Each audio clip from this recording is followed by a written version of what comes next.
Hello everyone, मैं Khomesh Sahu sir आप सभी का स्वागत करता हूं रीजनिंग के इस क्लास में। आज हम सिटिंग अरेंजमेंट का लेक्चर नंबर 3 आपके समक्ष प्रस्तुत करने जा रहे हैं। दोस्तों, अगर आप इस चैनल पे नए हैं तो चैनल को जरूर सब्सक्राइब कर लें। ज्यादा से ज्यादा लोगों में इस वीडियो की लिंक को आप शेयर करें जिससे कि हम मैक्सिमम स्टूडेंट्स तक रीच कर सकें। ठीक है, तो आप जितने भी वीडियोस हम आपको प्रोवाइड कर रहे हैं दोस्तों, सीक्वेंस से फॉलो करें आप, ठीक है ना, जिससे कि आपका अंडरस्टैंडिंग वाला पार्ट मजबूत साबित होगा।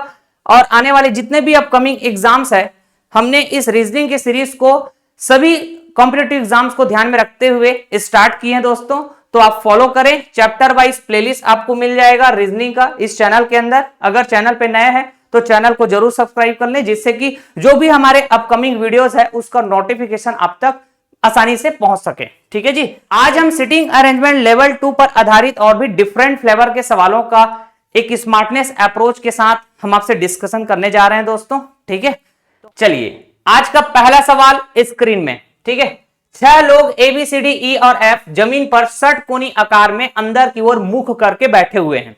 ठीक है, एक षटकोणी आकार मतलब षटभुज, एक बंद आकृति होता है क्या षटभुज?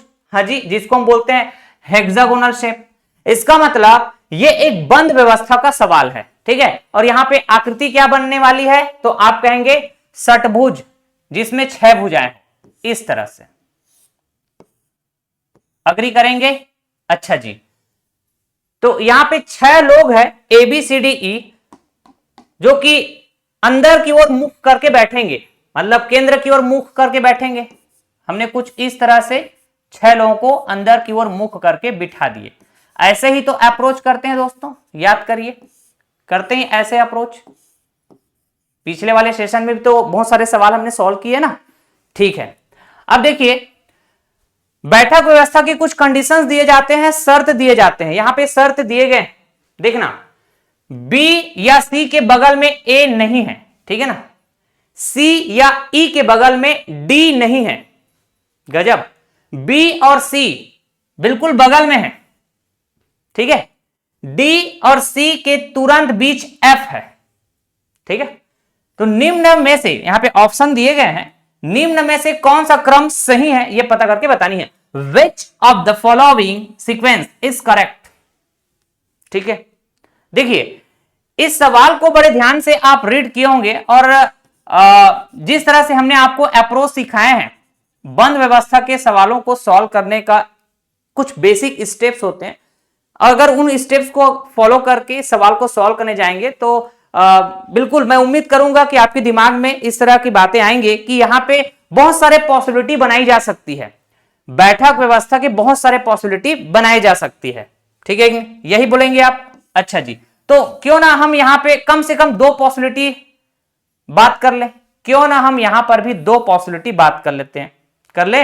अच्छा जी, चलिए, तो सर सिर्फ 2 पॉसिबिलिटी हो सकते हैं क्या? नहीं, 2 से भी ज्यादा हो सकते हैं। ठीक है, तो जो गलत डायग्राम बना है वो लास्ट में आपको समझ में आ जाएगा। हो सकता है कि ये दोनों डायग्राम बिल्कुल सही बैठ रहा हो, सवाल में शर्त दिया है उस हिसाब से बिल्कुल दोनों डायग्राम फिट बैठ रहा हो, ऐसा भी पॉसिबिलिटी है। तो कम से कम 2 पॉसिबिलिटी तो लेकर चलते हैं। अब देखो 6 लोग केंद्र की ओर मुख करके बैठेंगे, इतनी बात तो पक्की है। हाँ जी, बात तो सही है, लेकिन A कहां आएगा, B कहां आएगा, C कहां आएगा, D कहां आएगा, E कहां आएगा, ठीक है, F कहां आएगा?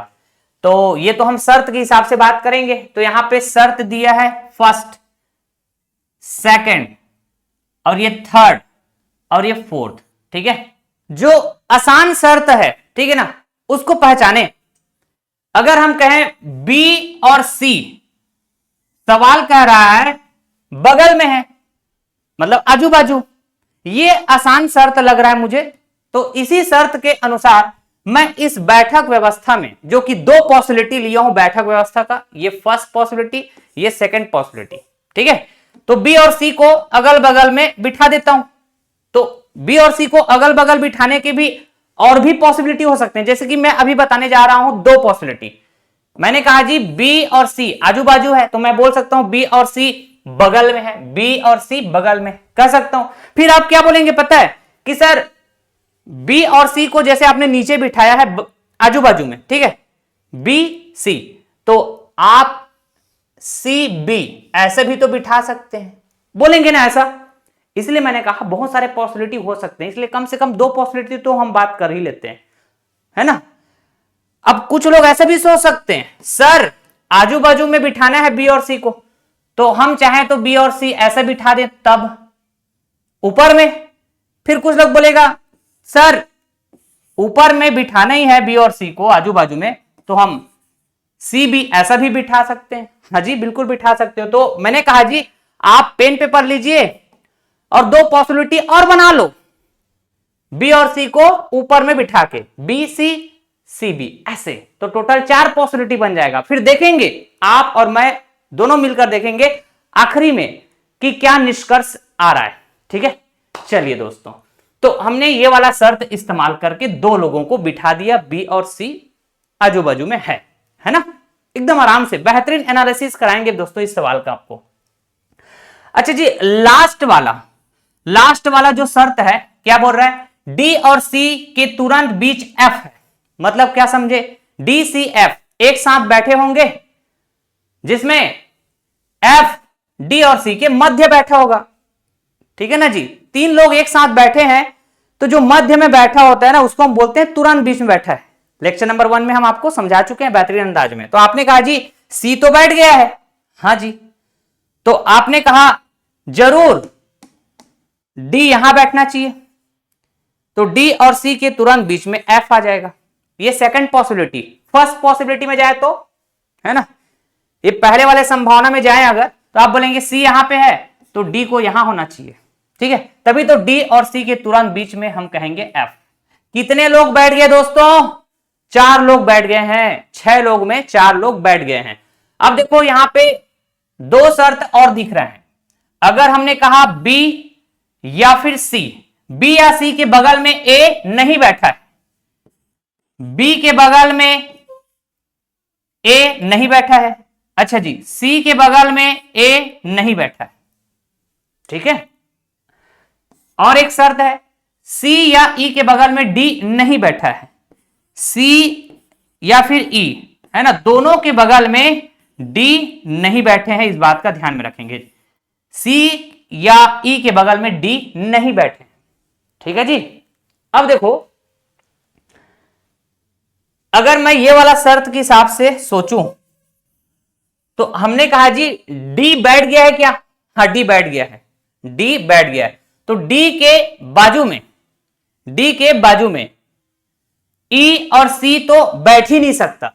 मतलब यहां पे ना तो सी बैठ सकता है ना तो ई बैठ सकता है। ठीक है जी, आप कहेंगे डी के बाजू में यहां पे ना तो सी बैठ सकता है ना तो ई बैठ सकता है। अग्री करेंगे कि नहीं, अच्छा जी बिल्कुल, तो सी और ई कहां पे बैठेंगे, अरे यार सी तो बैठ गया है ना, सी तो बैठ ही गया है।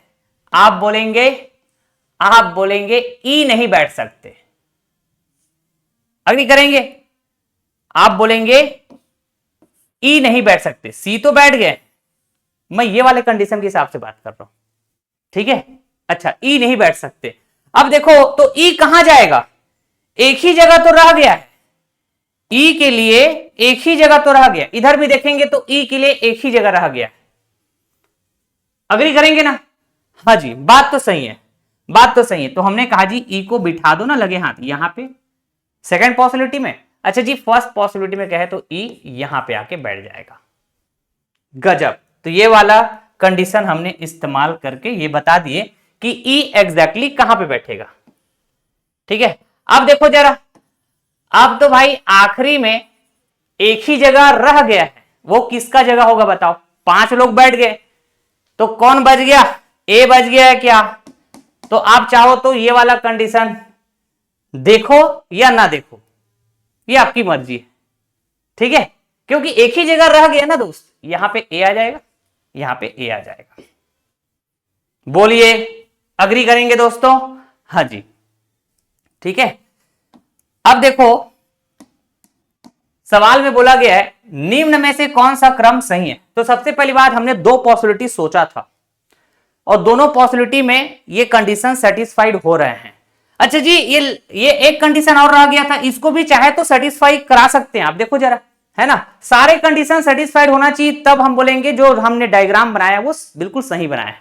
देखो बी के बाजू में ए नहीं है, तो वैसे भी हमने दोनों पॉसिबिलिटी में बी को पहले ही बिठा दिया था कि नहीं? हाँ जी, तो बी के बाजू में ए दिख रहा है क्या? देखो ए तो दूर है, यहां भी देखें तो ए दूर है, ठीक है, कंडीशन सेटिस्फाइड।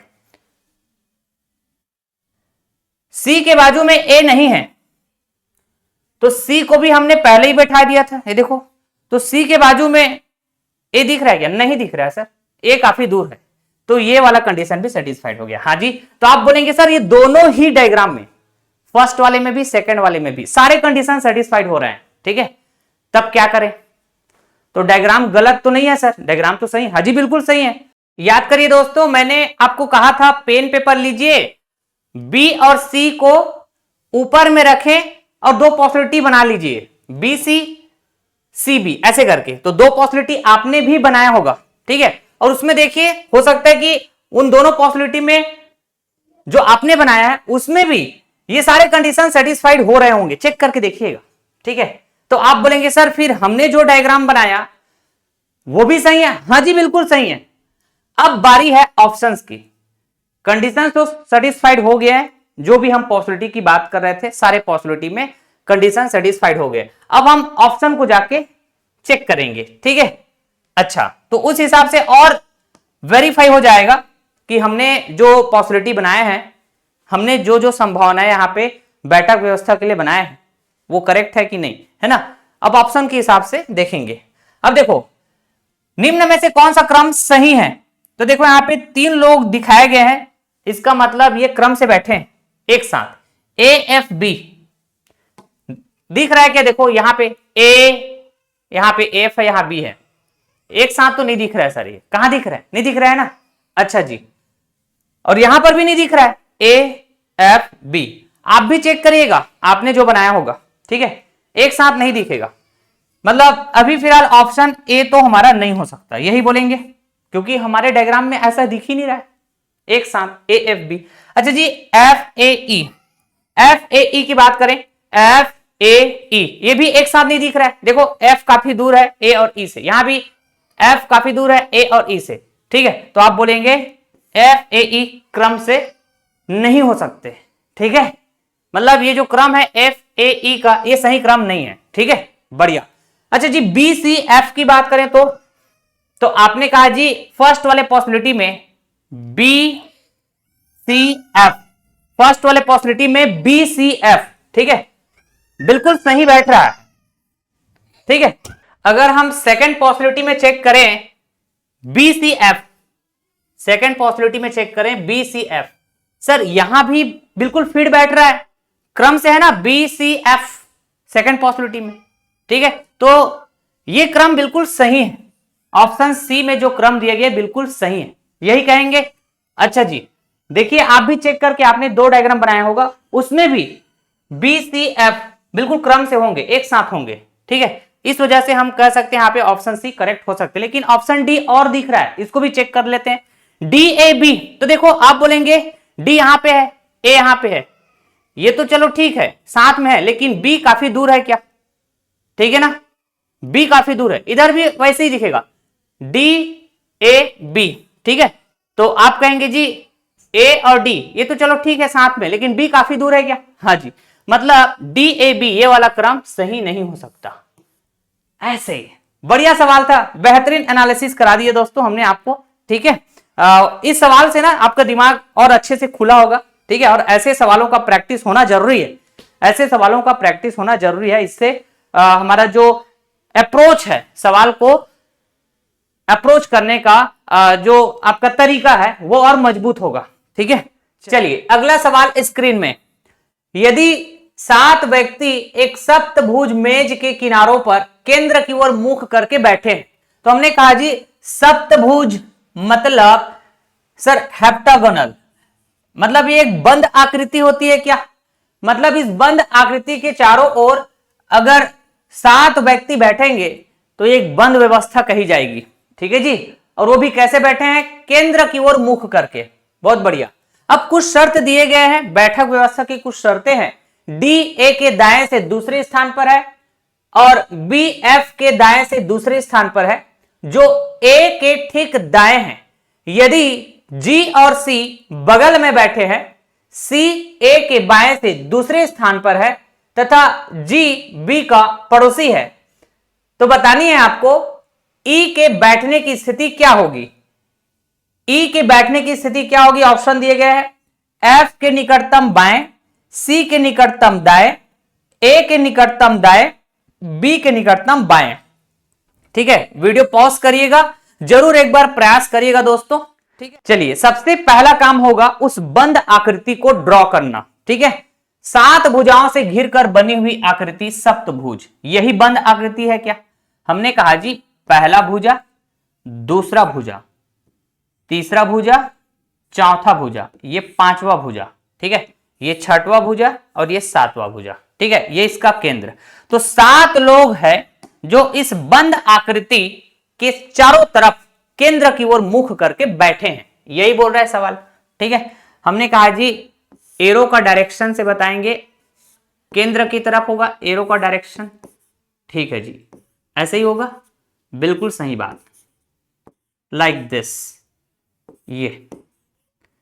ठीक, अब इस बैठक व्यवस्था में पहले व्यक्ति कौन होगा, शर्त के अनुसार आप देख सकते हैं। ठीक है, तो मैंने कहा जी पहला व्यक्ति कहीं पर भी बिठाया जा सकता है बंद व्यवस्था में, ये बात आप बहुत अच्छे से जानते हैं। तो शर्तों को बड़ा ध्यानपूर्वक रीड करें, आपस में कनेक्ट करें।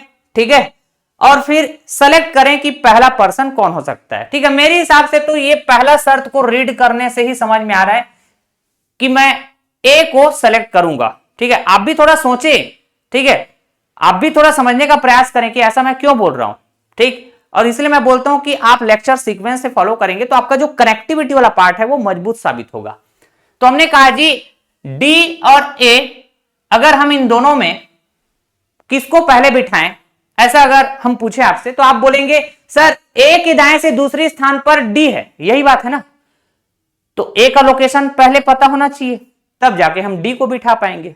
ठीक, तो मैंने कहा जी इस पूरे बैठक व्यवस्था में अगर ए को मैं पहला व्यक्ति मानकर चलूं, ठीक है, ऐसा सोचकर देखते हैं, तो इस पहले व्यक्ति को आप कहीं पर भी बिठा देंगे, बंद व्यवस्था का प्रॉब्लम है तो।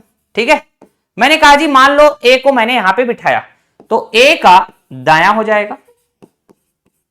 ठीक है, ये हो जाएगा ए का बायां। अग्री करेंगे दोस्तों। तो ए के दाएं से दूसरा स्थान, ए के दाएं से दूसरा स्थान, फर्स्ट सेकंड, कौन आएगा जी, डी आएगा। 2 लोगों को बिठा दिया।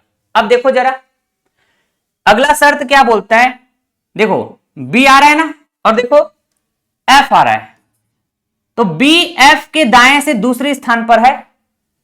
अब आगे मजेदार है, जो ए के ठीक दाएं हैं, ठीक है ना, तो ए को हमने बिठा दिया पहले से, तो अगला शर्त कनेक्ट हो रहा है कि नहीं बताओ। बी एफ के दाएं से दूसरे स्थान पर है, जो ए के ठीक दाएं हैं, मतलब यहां से जरूर हम एक आध 2 लोगों को फिर बिठा पाएंगे ना, क्योंकि ए से कनेक्ट हो रहा है ना दोस्तों। अब देखो ये जो शब्द कनेक्टिविटी वाला शब्द होता है, तो ये किस पर्सन के लिए इस्तेमाल होगा, तुरंत पहले वाले पर्सन, मतलब जो शब्द के तुरंत पहले वाले पर्सन एफ के लिए इस्तेमाल हो रहा है। तो अगर हम कहें यहां पे जो ए के ठीक दाएं हैं, मतलब ये जो एफ है ए के ठीक दाएं हैं, ऐसा बोलना चाह रहा है। ठीक है जी, हमने कहा जी ए के ठीक दाएं, एक ही जगह तो दिख रहा है, देखो यहां पे आ जाएगा एफ, क्योंकि ये जो शब्द है ये एफ पर्सन के लिए इस्तेमाल हो रहा है। ठीक है दोस्तों, चलिए अब बी की भी बात किया जा सकता है कि बी कहां पे आएगा, कैसे, क्योंकि एफ पर डिपेंडेंट है ना बी, जब एफ बैठ जाएगा तो बी भी बैठ जाएगा। कैसे, एफ के दाएं से दूसरे स्थान पर है कौन, बी, तो आप सोचिए ये एफ आप खुद हैं, केंद्र की तरफ मुख करके बैठे हैं। ठीक है, तो आपका दायां इधर, इधर आपका बायां हो जाएगा। ठीक है जी, तो एफ के दाएं से दूसरे स्थान, ऐसे जाएंगे क्या, एफ के दाएं से दूसरे स्थान 1 2, यहां पे आ जाएगा बी। गजब, कितने लोग बैठ गए, 4 लोग बैठ गए दोस्तों। ठीक है, अब देखो जी और सी बगल में बैठे हैं, ठीक है ना। तो अभी जी और सी के लिए तो यहां पे हमारे पास बहुत सारे जगह है, 1 2 3, ठीक है। जी और सी ऐसे हो सकते हैं अगल बगल, ठीक है ना। हमने कहा जी और सी ऐसे हो सकते हैं अगल बगल, ठीक है, ऐसे जी। तो अभी एग्जैक्ट हम नहीं बता पा रहे, तो आगे रीड कर लेते हैं। सी ए के बाएं से दूसरे स्थान पर है, ए के बाएं से दूसरे स्थान पर कौन है, सी है। अब देखो ए से कनेक्टेड है ना सी, और ए को हमने पहले ही बैठा दिया है, ठीक है। तो इसलिए हमने कहा जी जब बैठक व्यवस्था में बिठाने जाएंगे लोगों को, तो पहला व्यक्ति सेलेक्ट करना ये बड़ा इंपॉर्टेंट है, जो आप सारे शर्तों को ध्यानपूर्वक रीड करके सिलेक्शन ले पाते हैं कि पहला व्यक्ति कौन होगा, ठीक है जी। तो हमने ए को पहला व्यक्ति बिठाए थे, याद करिए। सी ए के बाएं से दूसरे स्थान पर है, तो ए के बाएं से दूसरे स्थान फर्स्ट सेकंड, यहां पे आ जाएगा सी। बेहतरीन। अब देखो आगे अगर हम कहें जी और सी बगल में बैठे, तो जी यहां पर भी आ सकता है, हाँ जी अगल बगल, जी यहां पर भी आ सकता है, जी और सी अगल बगल। लेकिन अभी एग्जैक्ट बता पा रहे हैं क्या, नहीं, ठीक है। हमेशा ध्यान रखना पहला व्यक्ति जो आप बैठाते हैं ना उसको कहीं पर भी बिठा सकते हैं, बाकी और जो लोग आएंगे बैठने के लिए है ना, उसका एग्जैक्ट जब तक लोकेशन पता नहीं होगा आप नहीं बिठाएंगे, शर्त के अनुसार एग्जैक्ट लोकेशन पता चलेगा। बहुत बढ़िया। अब देखो जी बी का पड़ोसी है, यहां से बात बन जाएगा, ठीक है ना। जी का एग्जैक्ट लोकेशन अब मुझे पता चल गया कि जी बी का पड़ोसी है, तो बी का एक पड़ोसी तो डी यहां पे आ गया। अब निकटतम में एक ही जगह खाली है यहां पे, तो आप बोलेंगे जी बी का पड़ोसी है। बेहतरीन। बेहतरीन एनालिसिस के साथ मैं आपको सवालों को अटैक करना सिखा रहा हूं दोस्तों, ठीक है। अब देखो एक रह गया कौन, सवाल के हिसाब से ई रह गया क्या, सवाल बोल रहा है ई के बैठने की स्थिति क्या होगी। तो भाई एक ही तो जगह बचा हुआ है ना, एक ही तो जगह बचा हुआ है, यहां पे ई को बिठा देते हैं। लेकिन इसकी स्थिति सवाल के हिसाब से, ऑप्शन के हिसाब से हमको देखना रहेगा। देखो निकटतम बात हुई है ना। तो सबसे पहली बात ये जो ई है ये सी के निकटतम है क्या, हाँ जी बिल्कुल पास में, और ए के निकटतम है, मतलब सी और ए के निकटतम है कौन, ई, ठीक है। तो एफ के निकटतम बोल रहा है, इसको तो हटा ही दो, ठीक है जी। बी के निकटतम बोल रहा है, इसको भी हटा ही दो। ऐसे ऑप्शंस को एलिमिनेट करते हुए भी आपको ध्यान देना है।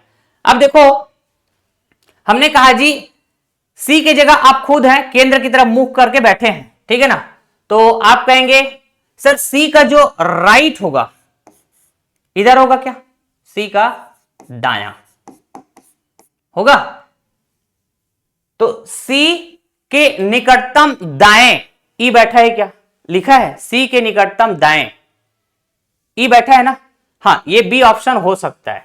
और इसको चेक करो, ए केंद्र की ओर मुंह करके बैठा है, हाँ जी ऐसे, तो इधर राइट हो जाएगा ये देखो, और इधर लेफ्ट बायां। तो आप बोलेंगे ए के निकटतम बैठा है ई, लेकिन कैसे बाएं, ए के निकटतम बाएं, लेकिन यहां लिखा है ए के निकटतम दाएं, मतलब सी तो नहीं हो सकता, एक ही ऑप्शन, ऑप्शन बी ऐसा, ठीक है। एक एक चीजों को मैं बारीकी से समझाते हुए चल रहा हूं दोस्तों, आपके अंदर वो थॉट प्रोसेस बिल्टअप करने का मैं प्रयास कर रहा हूं, ठीक है। अगर फटाफट चाहूं तो ऐसे, मेरे को पता है ना कि कहां पे कौन बैठने वाला है, ठीक है, क्योंकि मेरे को सवाल का आंसर पहले से पता है, फटाफट बता देता, ठीक है। तो मतलब ही क्या होता, हम आपके अंदर वो थॉट प्रोसेस बिल्टअप करने का प्रयास कर रहे हैं दोस्तों, ठीक है। आप ज्यादा से ज्यादा सवाल आप प्रैक्टिस करेंगे, ठीक है, तो आपका स्पीड एक्यूरेसी ऑटोमेटिक बढ़ते चला जाएगा। लेकिन इसके लिए जरूरी है कि जब आपके सामने सीटिंग अरेंजमेंट का सवाल आए, ठीक है, तो आप सोच पाओ, आप अप्रोच कर पाओ, ठीक है। तो वो अप्रोच करने का जो तरीका है, ठीक है, कि कैसे आपको सोचना है, वही हम सोचने का तरीका बता रहे हैं दोस्तों, या फिर हम कहें उस स्मार्टनेस अप्रोच को हम सिखाने का प्रयास कर रहे हैं। इस वजह से बड़ा आराम आराम से हम सवाल सॉल्व कराना आपको सिखा रहे हैं, ठीक है जी। अच्छा लेकिन आपका जो स्पीड है वो बिल्कुल बढ़ेगा जब ज्यादा से ज्यादा सवाल आप खुद से प्रैक्टिस करेंगे। हम बहुत सारे अलग अलग फ्लेवर के सवालों का एनालिसिस कराएंगे दोस्तों, ठीक है, और आपको भी खुद से प्रैक्टिस करते हुए चलना है, ठीक। तो आज का यह सेशन बिल्कुल छोटा सेशन था दोस्तों, ठीक ना। अगले सेशन में हम मिलेंगे आपसे और भी नए नए वैरायटी के सवालों के साथ, ठीक। तो आप स्टे कनेक्टेड रहे और ज्यादा से ज्यादा लोगों में आप शेयर करें वीडियो की लिंक को, ठीक है ना। टेलीग्राम चैनल जरूर ज्वाइन कर लीजिएगा हमारा, जिसमें आपको सारे चैप्टर्स का क्लास नोट्स पीडीएफ बिल्कुल निशुल्क में हम प्रोवाइड कर देते हैं जैसे जैसे चैप्टर एंड होते जाता है, ठीक है जी। Thank you so much all of you. Tata bye bye, love you all, take care, Jai Hind दोस्तों।